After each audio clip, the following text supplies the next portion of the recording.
오늘 말씀을 뭘 전할까 이렇게 묵상하다가 새해에 시간의 주권자이신 하나님을 기억하는 것이 좋겠다 이런 생각을 했습니다.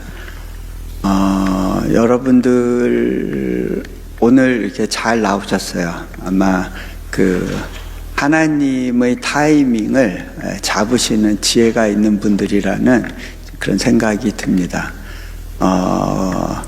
그것도 지혜예요. 그리고 여러분이 나오고 싶다고 나오는 게 아니에요. 하나님이 그 타이밍 가운데 그 여건을 허락해 주시지 않으면 이 자리에 나올 수 있는 사람이 없습니다.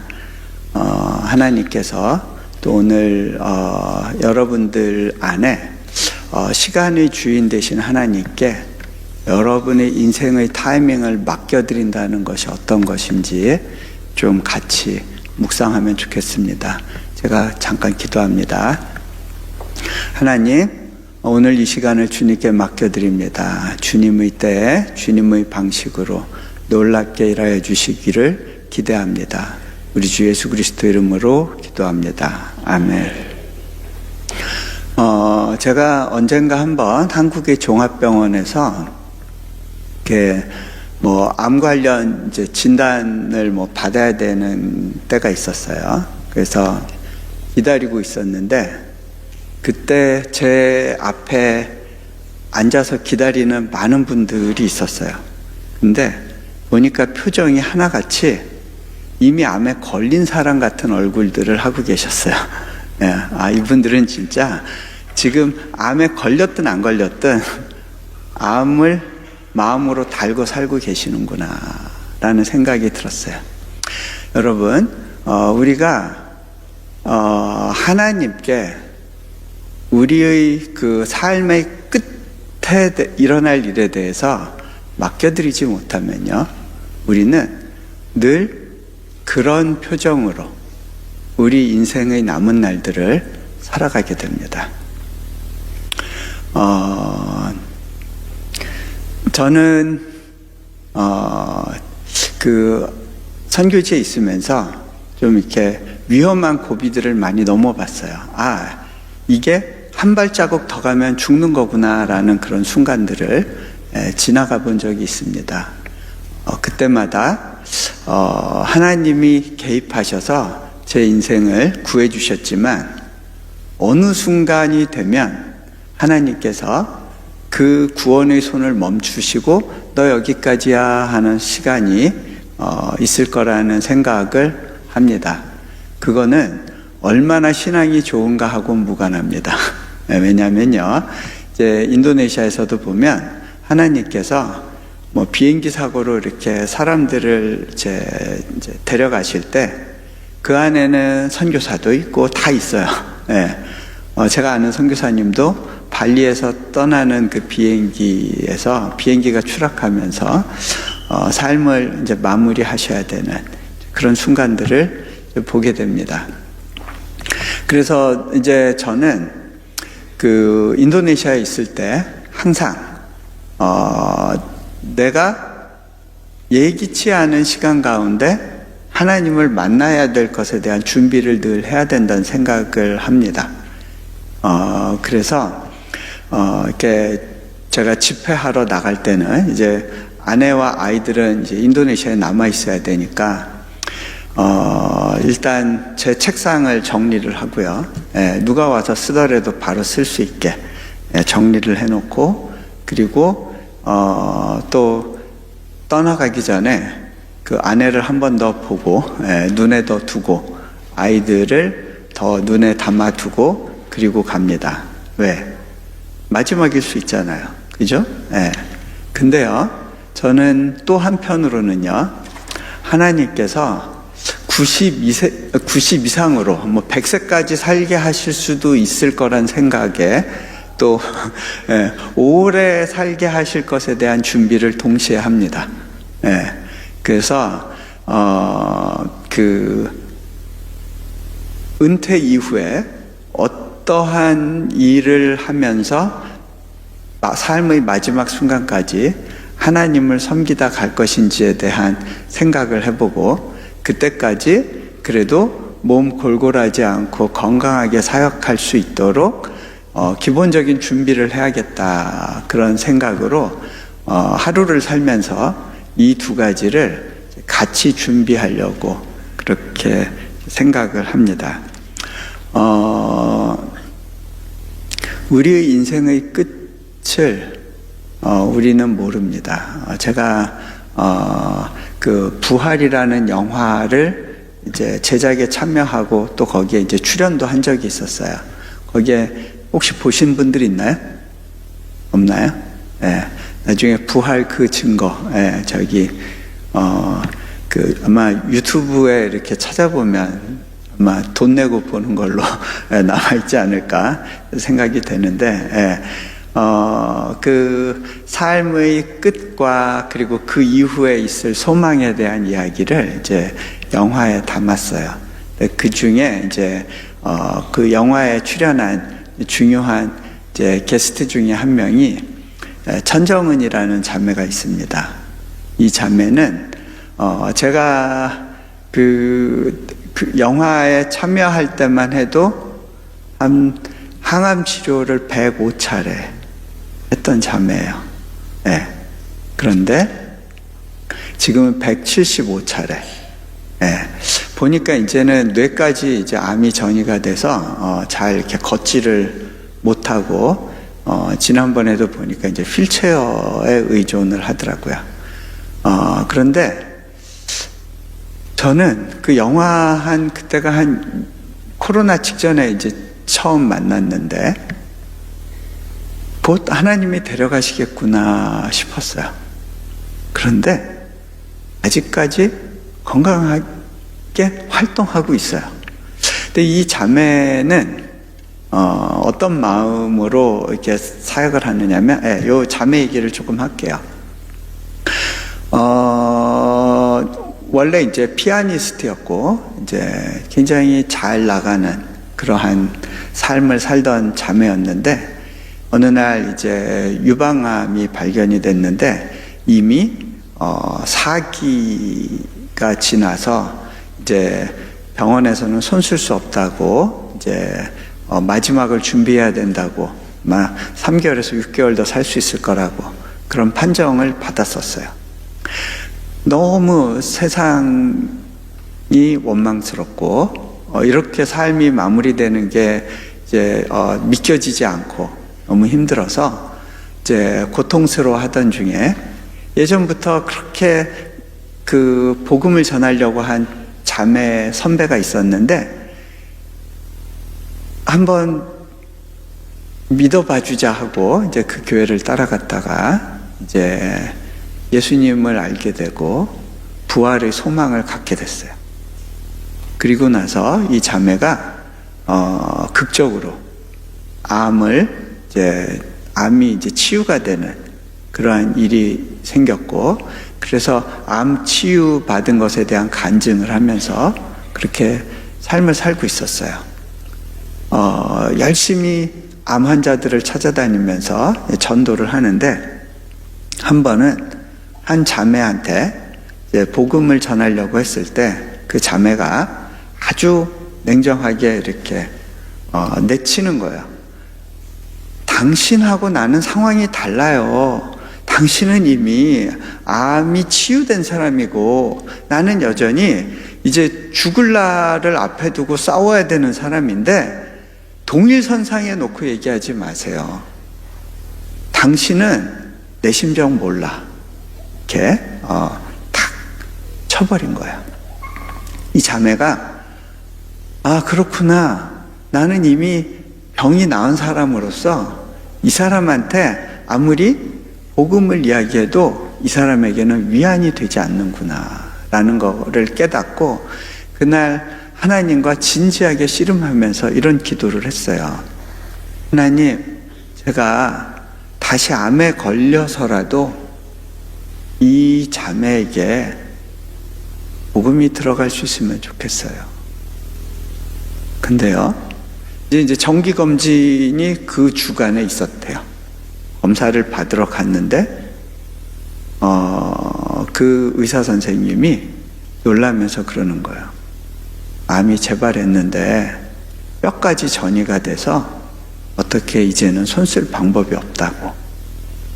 근데요, 천정은 자매는 그땐 너무 기뻤대요. 아, 이제 내가 진짜로 그 자매한테 복음을 전할 수 있겠구나. 그리고 그 자매한테 복음을 나눌 수 있었어요. 이 자매는 그렇게 오랜 동안 항암 치료를 하면서, 사람들은, 의사 선생님은 그래요. 이거는 걸어다니는 시체라고. 예. 뼈 마디마디가 성한 데가 없기 때문에 가다가 잘못 넘어지기만 해도 척추가 부러져서 사망할 수밖에 없는. 근데 그 몸을 가지고서도요, 열심히 병원에 다니면서 복음을 전하는 일을 하고 있어요. 그래서 이제 제가 그 자매하고 이제 인터뷰할 때 자매가 이런 이야기를 하더라고요. 선교사님, 저에게 있어서 암은 소망이라고. 그리고 죽음에 대해서도 암은 자신에게 축복이고 죽음은 소망이라고 이렇게 표현을 하더라고요. 근데 저는요, 그 고백이 무슨 말인지 이해가 됐어요. 여러분 이해가 되세요? 이해가 되세요? 이게 가능한 이유는요, 우리에게 부활이 있기 때문이에요. 부활이 믿어지는 사람과 부활이 믿어지지 않는 사람의 삶, 하나님의 주권 가운데 내 시간이 온전히 위탁된 사람과 그렇지 않은 사람의 삶 사이에는요, 땅과 하늘과 같은 분명한 경계선이 존재해요. 저는 이제 지난 연말에 또 굉장히 그 아프지만 특별한 경험을 이제 했어요. 왜 그러냐면, 저희 그 장인어른께서 이제 급하게 소천을 하셨고, 그래서 아내와 제가 아마 여기서 집회 말씀 전하고 나서 그 다음 주에 급하게 한국 들어갔다가 이제 들어왔는데, 저희 장인 어른은 막 그 교회 다니는 거에 대해서, 가족들이 교회 못 다니게 하고 또 이제 핍박도 하시고 이제 그랬던 분이세요. 그래서 아내가 신앙생활을 하면서 참 많이 울면서 이제 기도해야 됐어요. 우리 아버지 언제 하나님 믿게 될지에 대해서 하나님 기회를 주세요. 그러면서 이제 성경 말씀에 주 예수를 믿으라, 그리하면 너와 내 집이 구원을 얻으리라, 이 말씀을 붙잡고 하나님 우리 가정에 구원의 기회를 주세요 하고 오랜 시간을 기도했어요. 대학생 시절 때부터. 그런데 오히려 아버님은 더 이렇게 완고해지시고 하나님의 말씀이 들어갈 기회가 없어 보였어요. 그러던 중에 이제 작년 여름에 저희가 큰아이 결혼식도 있고 이제 미국으로 안식년 나오는 일하고 묶어서 한국에 머물고 있을 그 시기에 저희 아버님께서 이제 장인어른이 갑자기 말이 어눌해지시고 눈이 안 보이시는 거예요. 뇌졸중이 온 건데 마침 저희 아내가 그 댁에 머물고 있을 때 그 일이 벌어져서 급하게 병원 응급실로 모시고 갔고요. 그래서 아버님이 그 아주 위험할 뻔한 기회는 넘겼어요. 하지만 여전히 뇌졸중의 그 흔적이 있기 때문에 몸이 여러 가지로 이제 어렵고 또 이렇게 힘든 시간이었어요. 근데 그때가 저희 아이 결혼식 직전이었거든요. 근데 기도하면 하나님이 주시는 마음이 하나님께서 선한 계획을 가지고 이 타이밍을 주관하고 계시다는 그런 마음이 왔어요.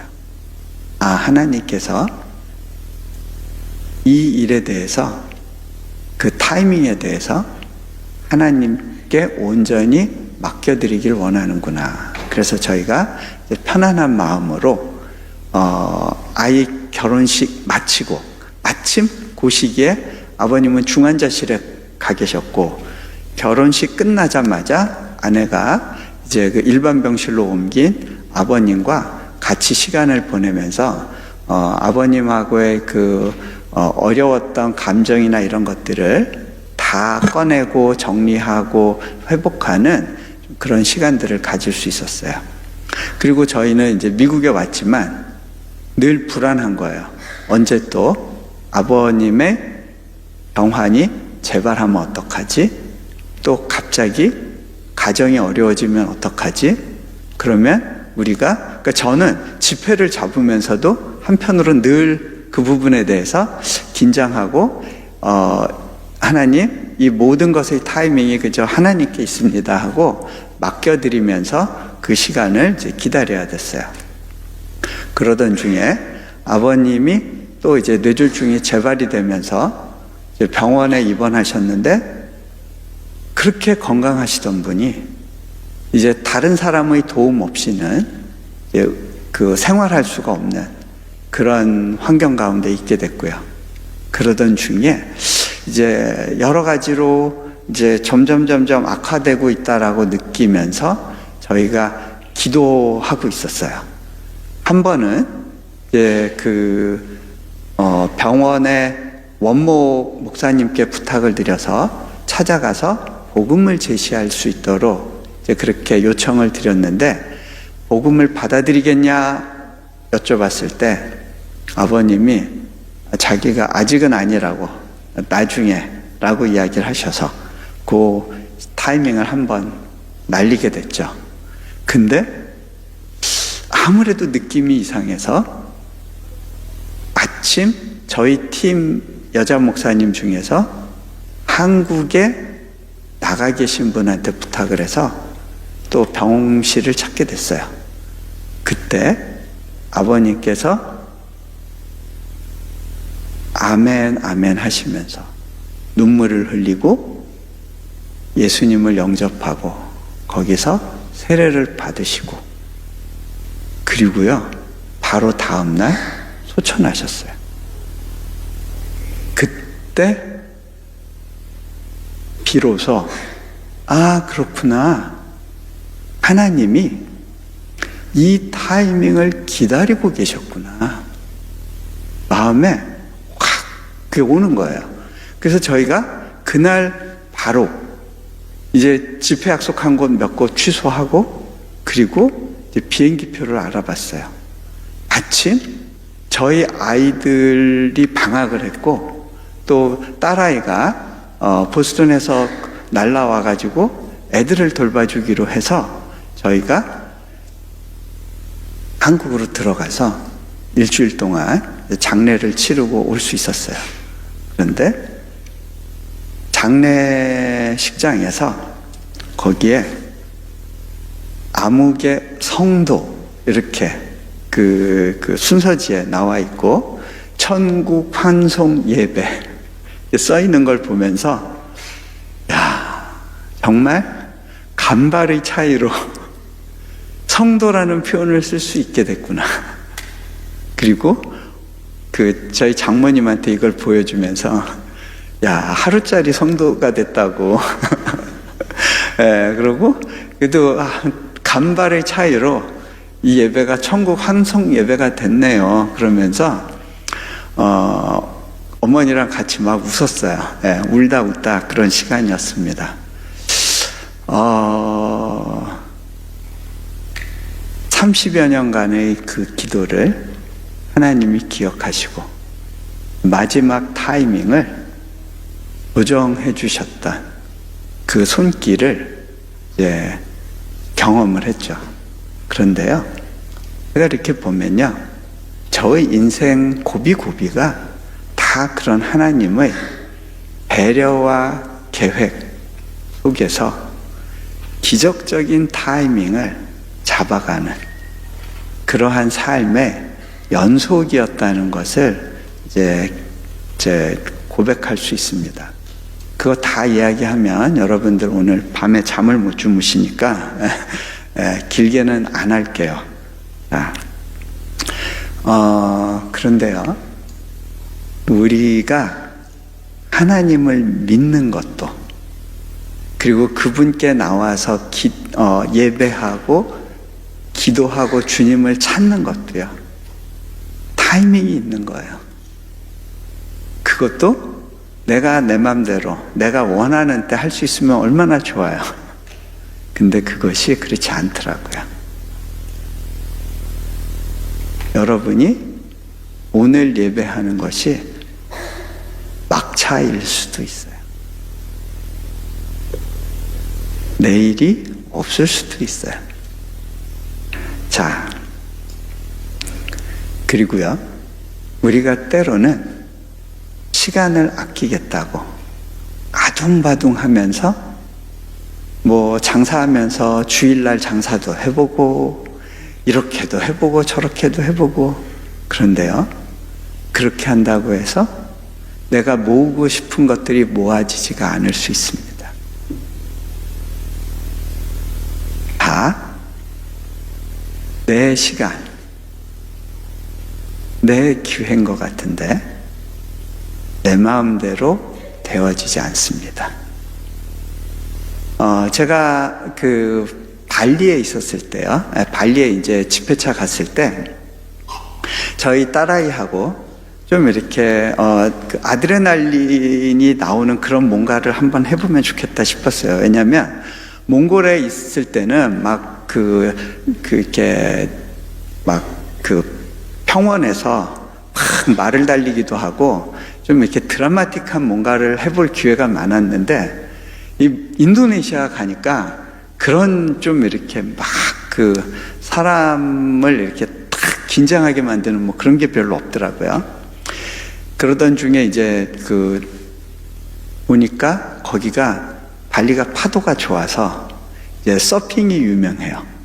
한 5불 정도 되면 2시간 정도를 그 서핑을 배울 수가 있어서 딸아이하고 같이 이제 바다에 나가서 서핑을 배워봤습니다. 근데 제가 그때 서핑을 하면서 이게 인생의 원리와 비슷하구나라는 깨달음이 왔어요.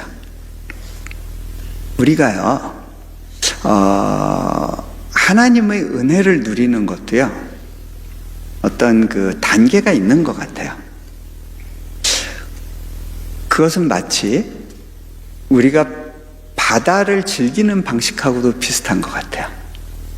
많은 분들이요, 바다를 멀리서 이제 이렇게 전망 좋은 곳에 카페 같은 데서 이제 다 바다를 보면서 이제 커피 한잔 하면서 나는 바다를 충분히 음미하고 즐기고 있어 라고 생각할 수 있어요. 나는 얼굴 태우고 싶지 않거든 그러면서. 자, 그런데 어떤 분들은 그거 가지고는 좀 부족해 하고 조금 더 가서 바닷물에 발을 담궈 보는 분들도 있을 겁니다.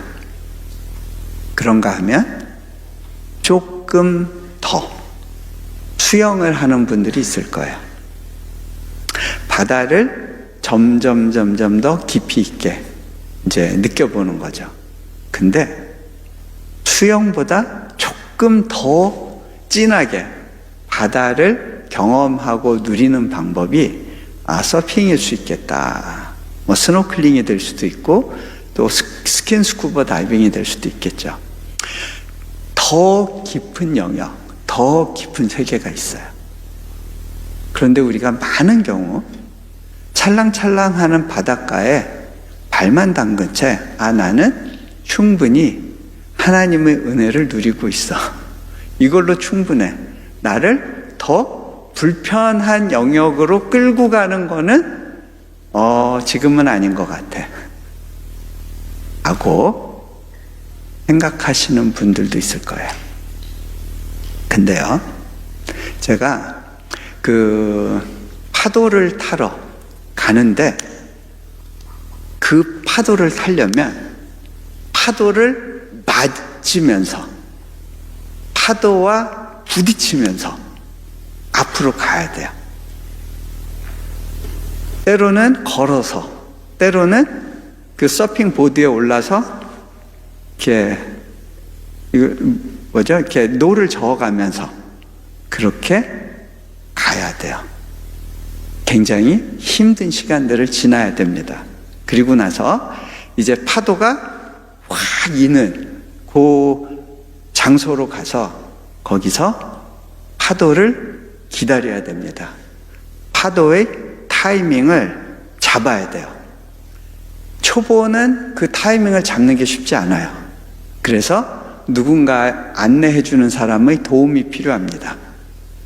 그분이 자, 준비 올라타세요 하면 그때 맞춰서 보드 위에서 일어서야 됩니다.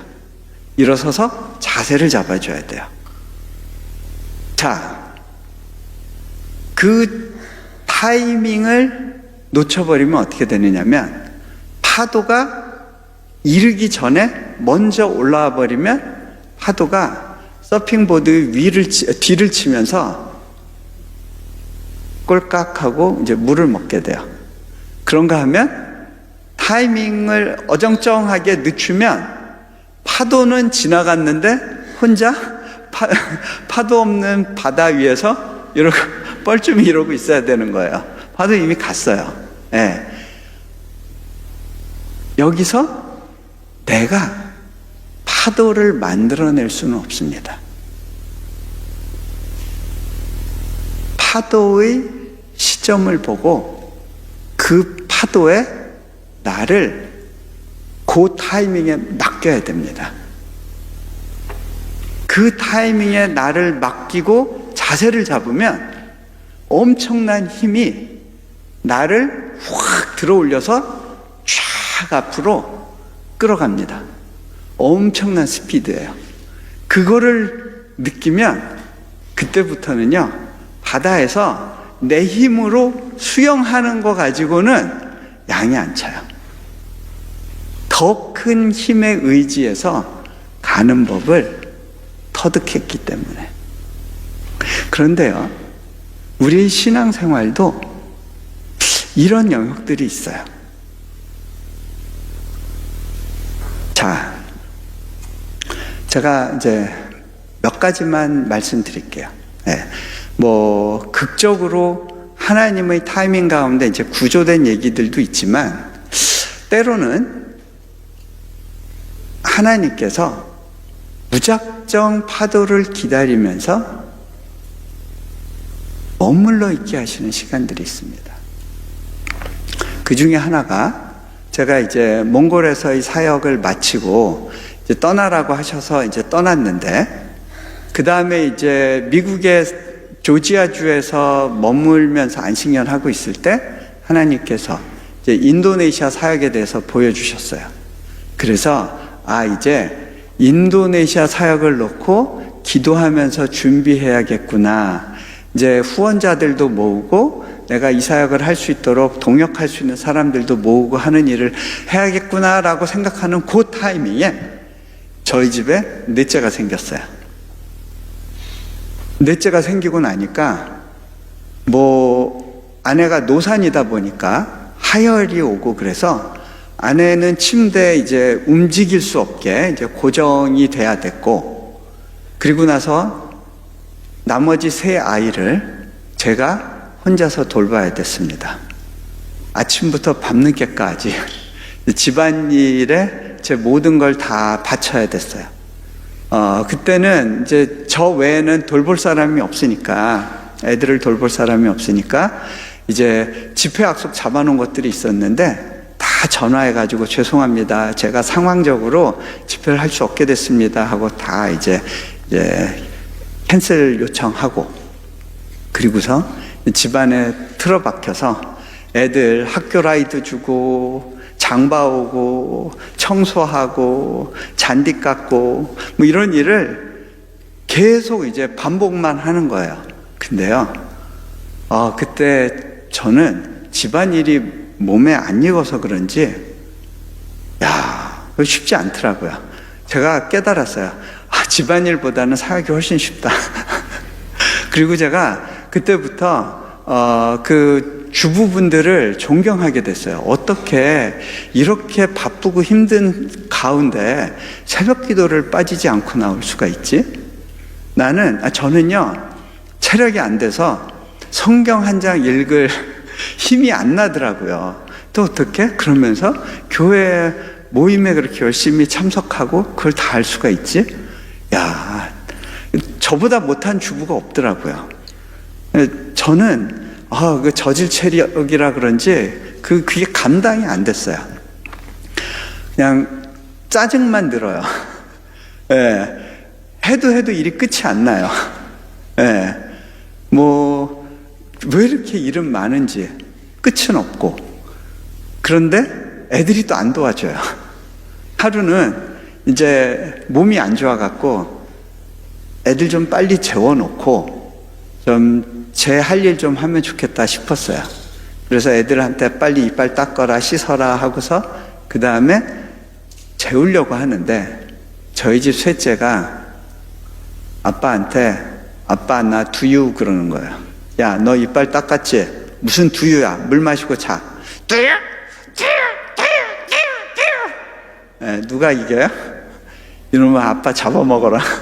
그러고 이제 밑에 내려가서 냉장고에서 두유 꺼내서 그냥 갖다 주면 이 이불에서 이거 꼽겠다고 하다가 흘리면 빨래거리 늘어나고, 이 미국 집들은 다 카페트 깔려 있으니까 이게 함부로 이걸 먹게 할 수가 없는 거예요. 그래서 제가 미리 이렇게 빨대 꼽아가지고 가운데 한번 쭉 빨고 공간 만들어서, 그리고 갖고 올라가서 자 이거 먹어 그랬더니 얘가 딱 보더니 왜 빨대 아빠가 꼽았냐요.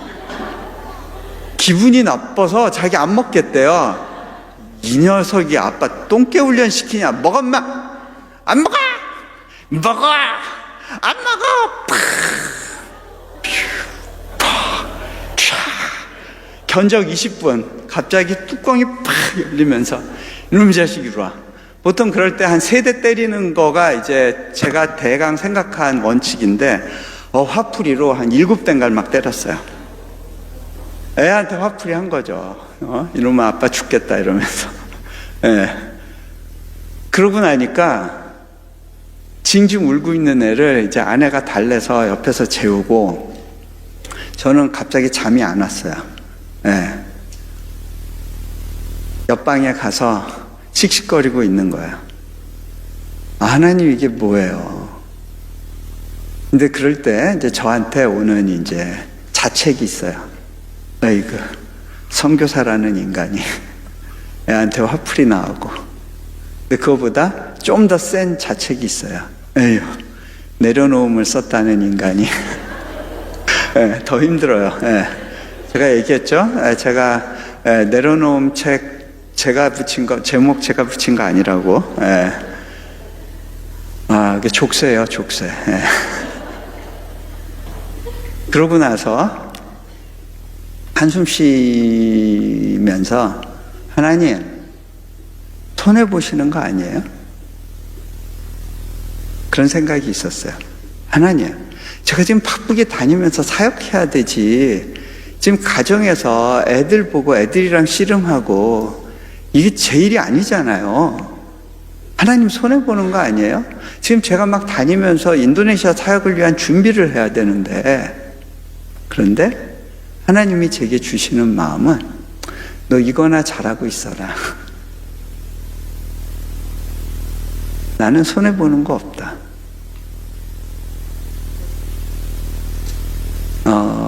우리가 생각하는 타이밍과 하나님이 생각하는 타이밍이 달라요. 내가 애쓰고 노력한다고 해서 내 인생의 기회가 세이브되는 것이 아니에요. 자, 그거나 잘하래요. 제가 하나님께 물었어요. 하나님, 제가 왜 이렇게 굴르고 있어야 돼요? 하나님이 가르쳐주고 싶으신 게 있대요. 네가 인도네시아 가기 전에 훈련 받아야 될 게 있어. 아니, 이게 무슨 훈련이야? 네, 제가 그랬어요. 하나님, 무슨 훈련이요? 네, 사랑을 가르치고 싶으시대요. 제가 하나님께 물어봤어요. 하나님, 사랑의 뭐를요? 그때 성경 구절이 떠올랐어요. 고린도전서.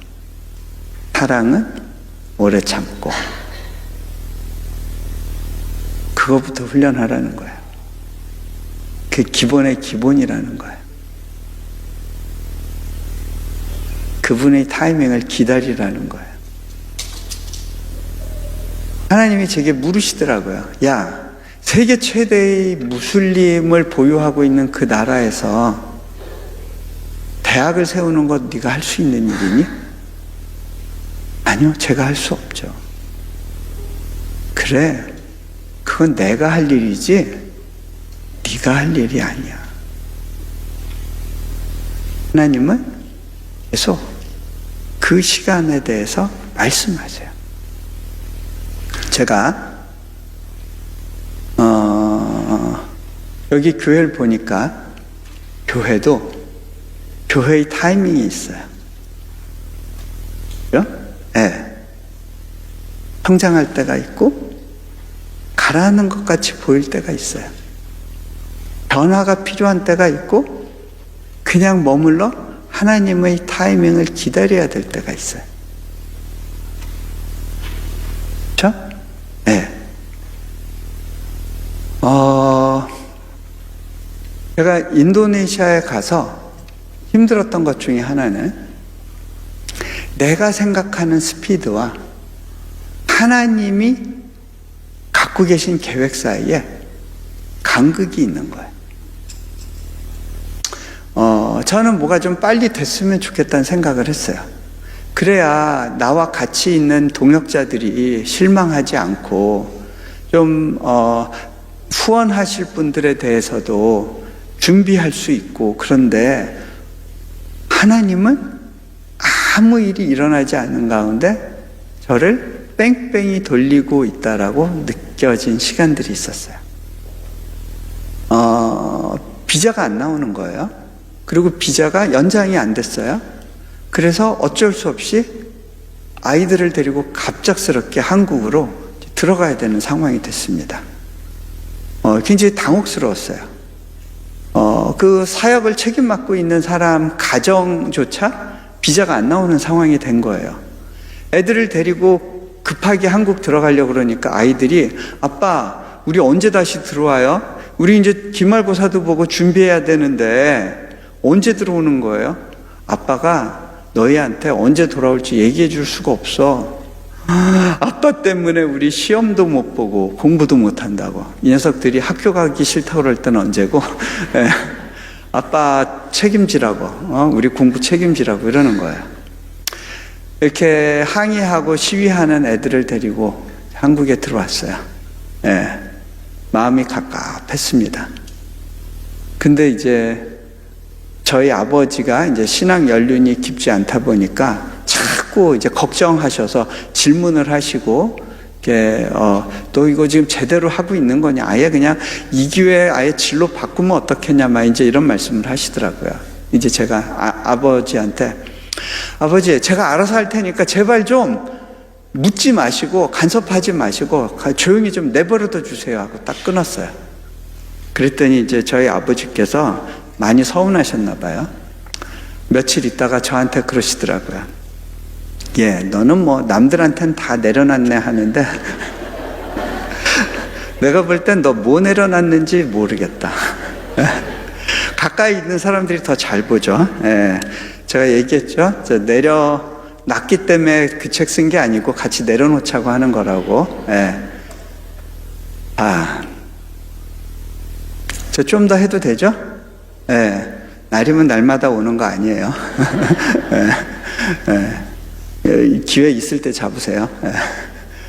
예. 그래서 제가 이렇게 좀 마음이 착잡한 가운데 어느 그 인천의 재개발 지구에 있는 어려운 교회, 감리교회였어요. 거기도 교회를 섬기러 가게 됐어요.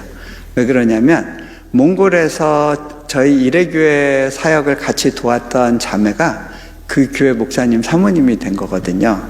그래서 이제 의리를 지키기 위해서 말씀 전하러 간 거예요. 근데 가서 보니까 정말 어려운 교회더라고요. 시장통에 있는 교회인데 1층이 이제 그 생선가게였어요. 그러다 보니까 2층 올라가는 복도에서 생선 썩은 냄새가 확 올라오더라고요. 그 냄새를 맡으면서 올라가는데 몽골 생각이 막 났어요. 제가 옛날에 몽골 살 때 저희 집이 그 주상복합 2층이었는데요. 1층에 양고기 집이 있었어가지고 그 양고기 집에서 이렇게 뭐 양고기 삶은 냄새가 복도에 가득했었어요. 그래서 그런지 제가 이렇게 거기서 살다가 외국에 집회 나가면 그 냄새 맡는 개들 있잖아요. 공항에 그 개들이 저를 그렇게 좋아해 줘서 이렇게 그 개들하고 이렇게 가까이 할 일이 많았던 그런 기억이 나요. 그래서 제가 몽골 생각을 하면서 이제 그 교회 앞자리에 앉아서 잠시 묵상 기도를 하는데 가슴이 뭉클하더라고요. 그때 하나님이 제게 이렇게 물으신다고 느꼈어요. 너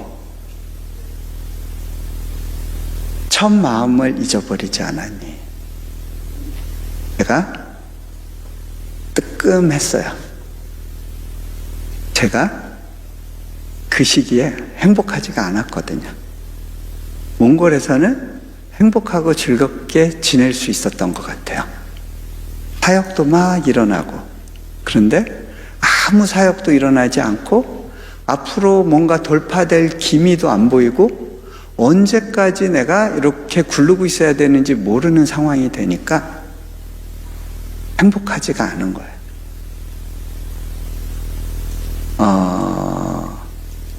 그런가 하면 몽골에서는 사역이 일어나고 일어나지 않고 그거는 그렇게 중요하지 않고 하루하루 하나님의 은혜로 살아가는 것에 대한 감사와 기쁨이 있었어요. 그런데 제가 사역의 기회라는 것에 대해서 묶이고 나니까 하나님을 즐거워하지 못하고 불편해하면서 살아가는 제 모습을 보는 거예요. 아, 그렇구나. 첫 마음을 잃어버렸구나. 제가 하나님께 고백했어요. 아, 정말 그렇네요. 근데 저도요, 이번엔 하나님께 좀 할 말이 있었어요. 하나님, 제 이 두 손에 이 인도네시아 땅의 수많은 크리스찬 가정의 자녀들의 교육과 미래에 대해서 맡겨주시겠다면서요. 그런데 정작 저는 지금 우리 애들 학교 문제도 해결해 줄 수 없는 상황 아닙니까? 아니, 저보고 인도네시아에 사역하러 들어가라고 하셨으면 비자 정도는 해결해 주셔야 되는 거 아니에요? 비자도 해결 못 해주시면서 뭘 저한테 하라고 그러시는 거예요? 내가 하나님께 따져 물었어요. 그러니까 하나님이 제게 물어보시더라고요. 네가 네 자녀들의 미래에 대해서 책임질 수 있니? 여러분 책임질 수 있어요? 아니요, 그건 제 역할이 아니죠. 제가 할 수 없는 일이죠. 그때 하나님이 그런 마음을 주시더라고요. 예, 너는 왜 네가 할 수 없는 일, 네 일이 아닌 걸 걱정하니? 그건 내 일이야. 너의 일이 아니야. 근데 그때 제 안에 확 자유함이 들어왔어요. 아, 그렇지. 내 일이 아니지. 하나님, 저 이제부터 이 걱정 하나님께 맡겨드릴게요. 아이들의 인생의 기회와 타이밍, 이건 하나님의 영역이에요. 제 것이 아니에요. 제가 그렇게 기도하고 난 다음부터는요, 아이들의 미래에 대한 기도를 거의 안 했어요. 여러분, 기도의 끝은 기도 응답이 아니고요, 온전히 맡겨드릴 수 있게 되었을 때예요. 그렇게 하나님께 맡겨드리고, 그리고 남은 길을 가봤어요. 어느 순간이 되니까 정말 하나님께서 분단위로 일하시는 것을 또 경험하게 돼요. 하나님의 파도가 날아와서 저를 끌고 가는 것들을 보게 됐어요. 지금 우리가 하고 있는 사역에 대해서 좀 여러분들이 한번 좀 이렇게 그림을 그려보면 좋겠다 싶어서 제가 영상 하나를 준비했는데요. 4년 전 영상이라 조금 오래된 거긴 하지만 한번 좀 보시고 하나님께서 굉장히 짧은 시간에 이렇게 일하셨구나라는 거에 대한 좀 감을 잡으시면 제가 그 다음 이야기를 하면서 마무리를 하도록 하겠습니다. 네, 우리 영상 혹시 준비되셨나요? 네, 같이 보시죠. 소리가 안 나오네요.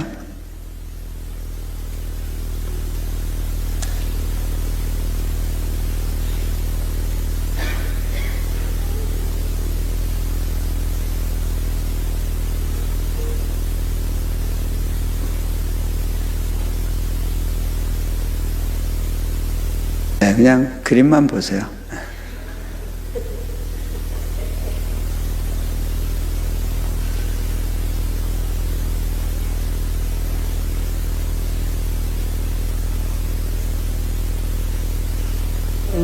My village is near from railways. We only have one room. We do anything in that room. I didn't go to school. My mother said that you can learn Sunday school. I still pray that I want to go to school like my friends.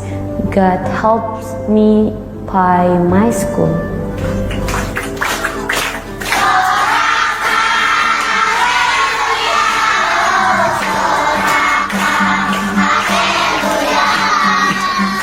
일반 학교를 가면 학비는 나라에서 감당을 해주지만 교복이나 체육복이나 모든 것들은 본인들이 감당을 해야 돼.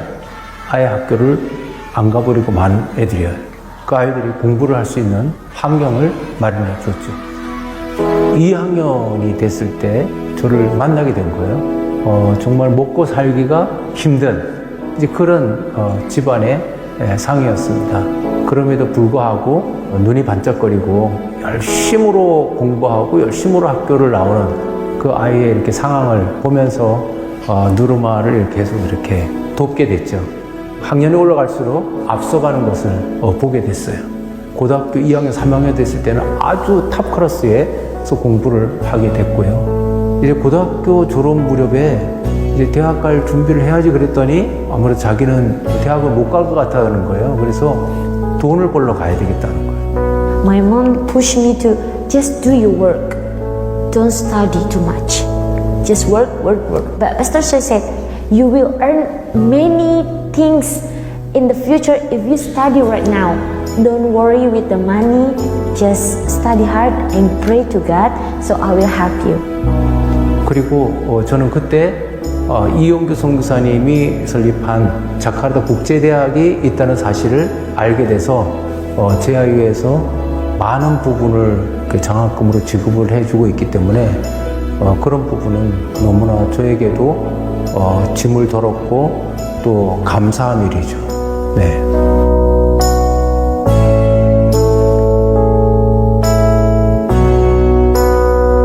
From JIU, I feel love that I never have before. Love of God that represent to the lecturer, the founder. I thought this is the God's love. JIU에 다니면서 이렇게 지켜보니까 누르마에게는 큰 복이다.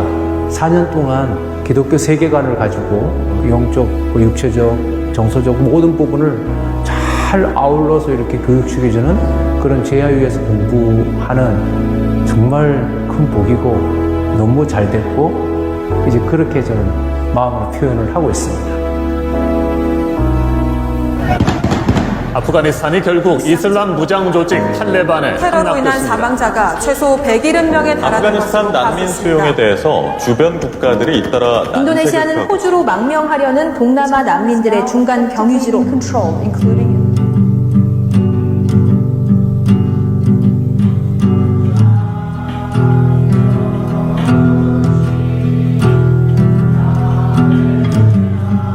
My name is Samuel. I'm from Afghanistan. I'm a refugee in Indonesia. I am a student in JIU. I'm a sophomore. Actually, me and my family became Christian in Indonesia. My dad's friend came, we got introduced. First, my father read the Bible, and he invited me and my sister, my mother, and then we became Christian. We got baptized. Our belief, our faith really improved.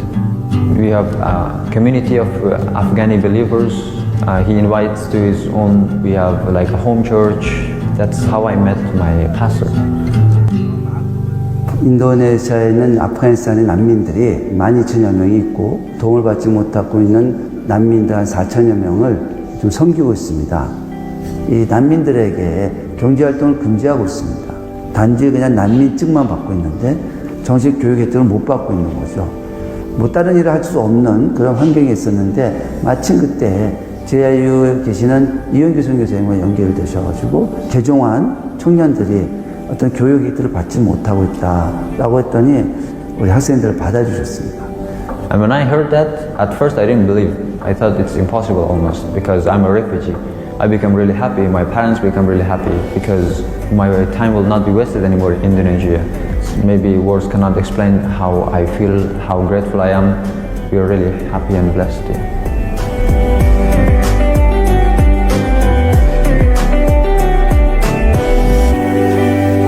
사실 전 선교사 생활하고 교육 선교에 대해서는 큰 비중을 못 뒀었습니다. 그런데 이 사무엘과 또 그 학생들이 JIU에 들어가서 변화되기 시작했습니다. 이 학생들이 태어나면서부터 난민이고 또 지금도 여기 와서 난민 생활을 하다 보니까 굉장히 자기들밖에 몰랐어요. 어떤 남을 배려하거나 사랑을 나누는 그래서 이들을 열방의 복이 되도록 이미 작정하셨기 때문입니다.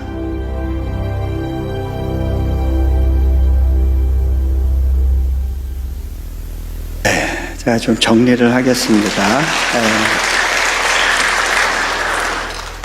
제가 한때 그렇게 아무 길이 열리지 않을 것 같은 시기를 지나고 어느 순간부터 하나님께서 급속도로 문을 여시면서 인도네시아의 모든 영역에서 법을 바꾸시고 갑작스럽게 학교를 만드셔서 종합대학이 되게 하시고 그리고 놀라운 스피드로 제가 따라갈 수 없을 정도로 빠르게 일하시는 거를 경험하면서 이게 어떻게 이게 가능한 거지? 라는 궁금증이 있었던 때가 있었습니다. 근데 그때 제가 한 번은 이제 집에서 이제 아이들이 밖으로 나와서 차를 타기를 기다리면서 한 코너를 이렇게 바라보고 있었는데 문득 저희가 살고 있는 집이 굉장히 낯이 익으면서 내가 이 모습은 어디선가 본 적이 있는 것 같은데 라는 그런 생각이 확 떠오르는 거예요. 이게 뭐지? 이게 무슨 기억이지? 막 생각하고 있었어요. 그때 한 장면이 떠올랐습니다. 제가 몽골에서 다음 살 집을 놓고 하나님께 기도하면서 찾던 중에 기도 가운데 본 집이 있었어요. 미국의 타운하우스 같은 집이었어요.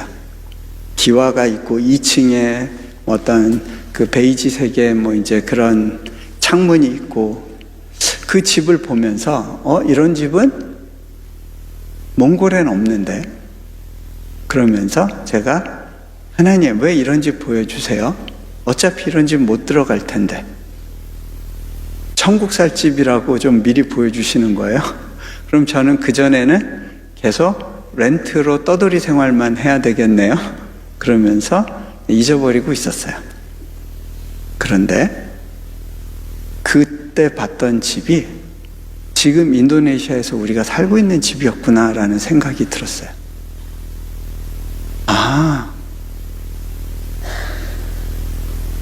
적어도 한 18년 전에 몽골에서 구르고 있을 그때 하나님은 내가 인도네시아에서 살 집을 준비하고 계셨던 거구나. 그때는 이 단지가 개발조차 안 돼 있을 때인데 하나님은 이미 그 준비를 하고 계셨네. 그리고 나서 생각해 보니까 이해가 되는 거예요.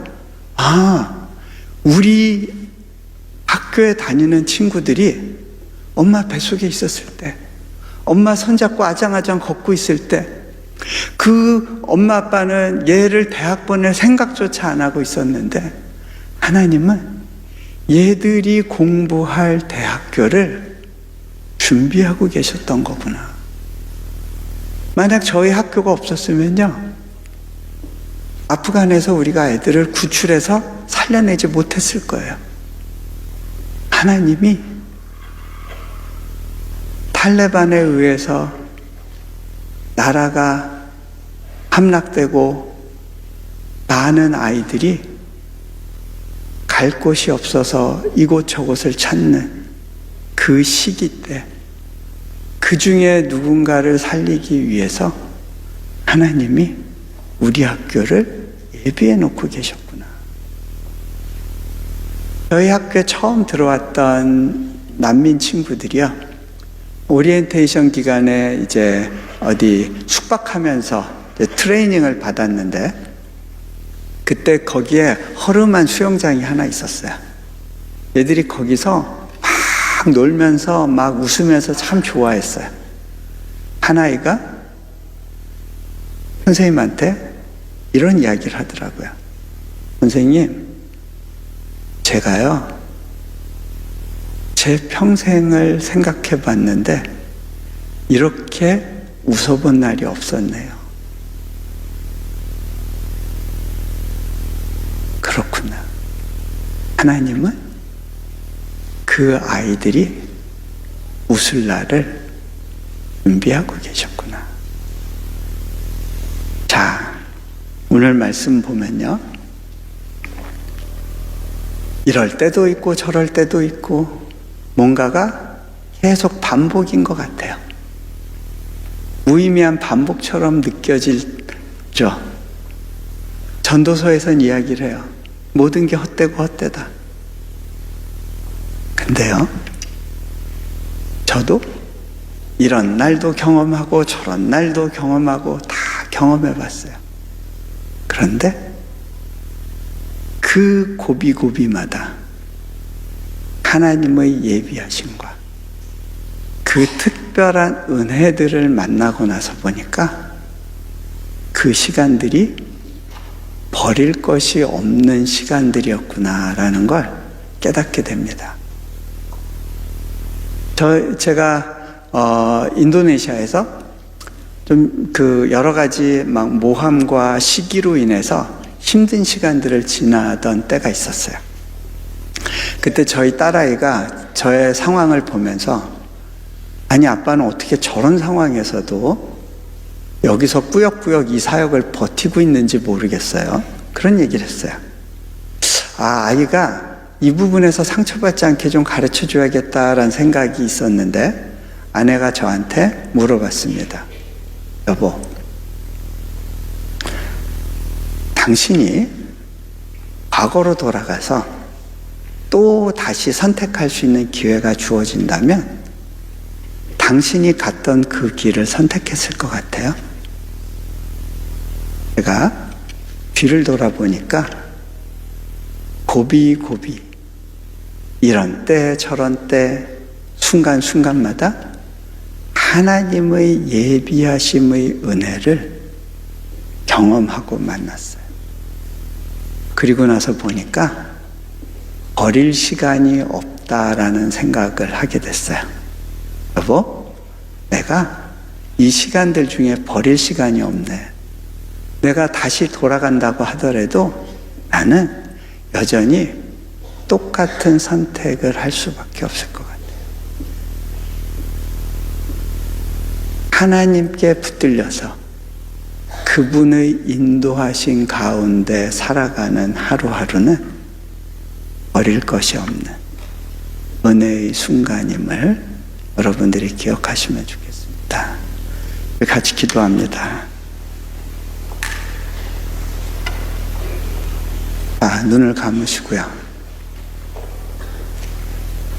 여러분이 여러분의 인생의 기회를 좀 더 아름답게 해보려고 여러분이 이 잡은 기회를 놓칠까봐 그렇게 이민자의 생활 가운데 바쁘게 분주하게 뛰어다니고 불안해하며 하나님, 나는 이렇게 열심히 살려고 하는데 왜 안 도와주세요? 그렇게 파도를 맞서가면서 열심히 거스르는 삶을 살지는 않았는지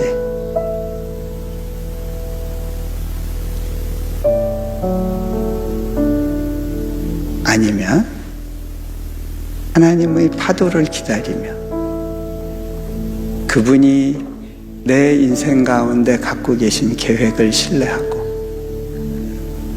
그 파도의 물줄기에 나를 의탁하며 그렇게 하나님의 스피드를 누리며 가고 계신지 하나님 앞에서 좀 물었으면 좋겠습니다.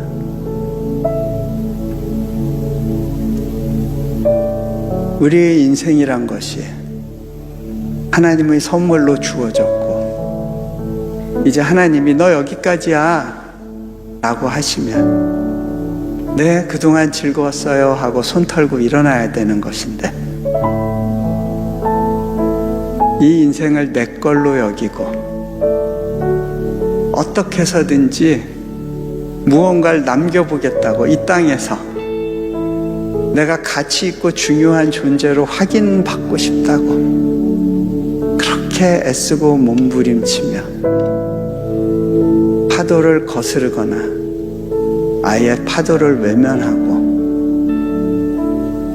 은혜의 바다에서 멀리 떨어져 모래성을 쌓고 계시지는 않았는지 시간 한번 돌이켜보시면 좋겠습니다. 하나님의 그 은혜의 파도가 나를 덮고 그분의 시간과 예비하신 것들이 나를 사로잡고 끌고 가는 인생. 주님, 내가 그 인생을 맛보다 하나님 앞에 갈 수 있기를 원합니다. 내 타이밍을, 내 인생의 시간표와 계획표를 주님께 의탁하고 주님의 익사이먼트를 누리고 증거하며 남은 시간들을 살아갈 수 있도록 주님 도와주세요. 겸손히 주님의 주권에 나의 시간표를 맡겨드리게 해주세요. 이렇게 고백하면서 잠시 우리 기도하면 좋겠습니다. 같이 기도합니다. 주님, 주님, 자녀들의 시간표를 내가 쥐고 컨트롤하려고 했던 것들, 내 시간이 내 것인 양 아까워하면서 살았던 시간들, 주님께 온전히 의탁하고 맡기며 주님께 내 시간을 흘려보내보지 못했던 그런 많은 날들, 믿음으로 반응하며 시간을 아끼기보다 주님을 위해서 사용해 보려 하지 않았던, 내 인생이 너무 소중하고 아까워서 어떻게든 이것이 흘러가는 걸 지연하고 뭔가를 쌓아보려고 내가 원하는 의미로 바꿔보려고 했었던 그런 시간들에 대해서 주님, 그것이 주님 눈에 보일 때 선한 것인지, 주님 보실 때 의미 있는 것인지, 주님, 이 시간 이 밤에 확인하기를 소망합니다. 하나님의 시간표가 내 시간표를 압도하고 내 힘이 아닌 파도의 힘이 나를 이끌어갈 수 있도록 내가 온전히 파도에 나를 맡길 수 있게 주님, 나의 인생을 주관하시고 이끌어 주시며 나의 삶의 쉼표와 마침표를 주님이 찍어 주실 수 있도록 내 삶의 기회를 온전히 내어드리도록 주님, 그렇게 살아도 한 인생이란 것을 믿음으로 고백하며 걸어갈 수 있도록 주님 믿음을 더하시고 축복하옵소서. 주님,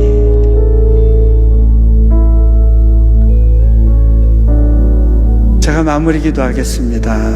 하나님, 감사합니다. 주님의 시간표를 따라 우리가 이 자리에 있습니다. 그리고 이 말씀 가운데 믿음의 반응이 일어나기를 원합니다. 다 같이 사는 한 인생인데 남은 날 동안 하나님의 영광과 그 은혜의 순간들을 마음껏 누리고 증거하는 인생 되게 해주십시오. 하나님의 은혜의 바다 위에 나를 온전히 맡기고 하나님의 물결이 나를 이끌어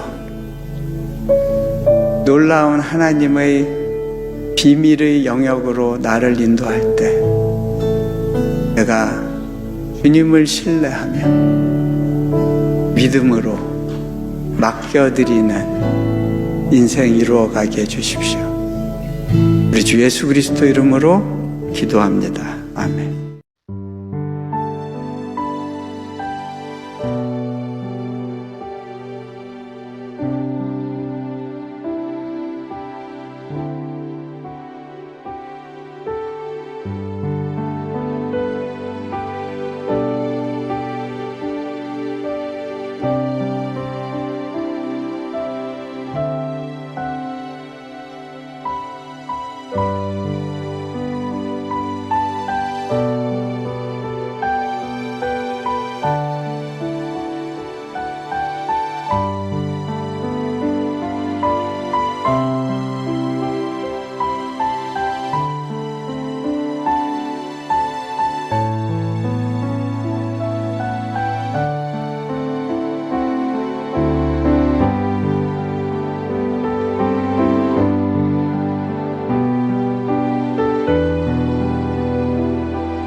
예.